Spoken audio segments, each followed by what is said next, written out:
آج میں آپ کو کچھ ایسے راز بتانے جا رہا ہوں جو آپ کی سوچ کو بدل کر رکھ دیں گے۔ لوگوں کو وہی دکھاؤ جو وہ دیکھنا چاہتے ہیں، لیکن اپنے ارادے چھپائے رکھو۔ کمزور لمحوں میں لوگوں کو سہارا دو، پھر وہ تمہارے فیصلوں کے پابند ہو جائیں گے۔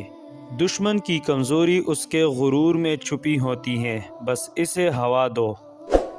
سچ کو اتنا پیچیدہ بنا دو کہ جھوٹ بھی حقیقت لگے۔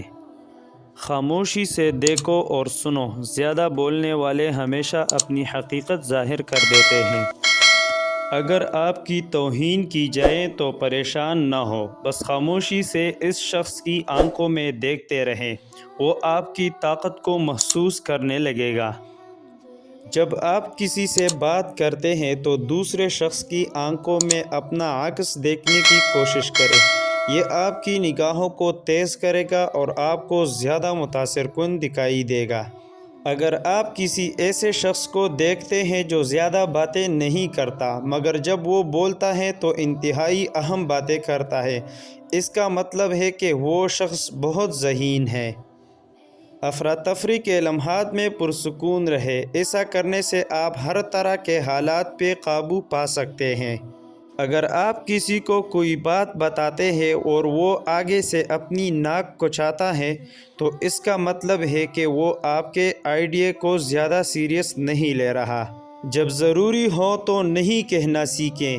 کبھی بھی ایسی چیز کو قبول نہ کریں جو آپ کو پسند نہ ہو۔ پرسکون دھیمے لہجے میں بات کیا کرے، آہ جیسے لفظوں کہنے سے گریز کرے۔ اپنے پیٹھ کو موڑ کر کبھی نہ چلے، ہمیشہ سیدھے چلنے کی عادت ڈالے۔ خاموش لوگوں کے صرف ایک یا دو دوست ہوتے ہیں۔ وہ اپنے احساسات اور درد کو اپنے اندر رکھتے ہیں۔ وہ سوچتے ہیں کہ کوئی بھی ان کا پرواہ نہیں کرے گا۔ خاموش لوگ در حقیقت ان لوگوں کے ارد گرد بہت باتیں کرتے ہیں جن کے وہ قریب ہوتے ہیں۔ خاموش لوگ بہت شرمیلے ہوتے ہیں اور آنکھ سے آنکھ ملا کر بات نہیں کر سکتے۔ آپ سمجھتے ہیں کہ زندگی بہت اچھی اور آسان ہے جب کوئی آپ کے بارے میں کچھ بھی نہ جانتا ہو۔ آپ مستقل مزاجی اور نظم و ضبط کو اپناتے ہیں، حوصلہ افزائی اور خود مدد کتابوں کو نہیں۔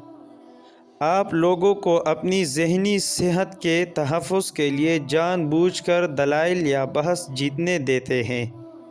جو آپ کے اختیار سے باہر ہے اسے رضاکارانہ طور پر قبول کریں اور پھر اس کا جواب نہ دیں۔ چلتے ہوئے اپنے کندھوں کو پیچھے رکھ کر چلیں اور ہمیشہ ایک اچھی ادا برقرار رکھیں۔ جب کبھی بھی آپ مسکرائیں تو اپنی آنکھوں کا استعمال کریں، اپنے ہونٹوں کا نہیں۔ اگر آپ کو انوائٹ نہیں کیا گیا تو نہ جائیے اور کبھی بھی پوچھے یا بھیک نہ مانگے۔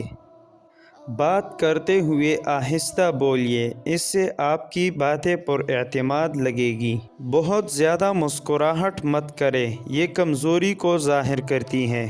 نفسیات کے مطابق نفرت کرنے والوں کو کیسے پہچانا جائے؟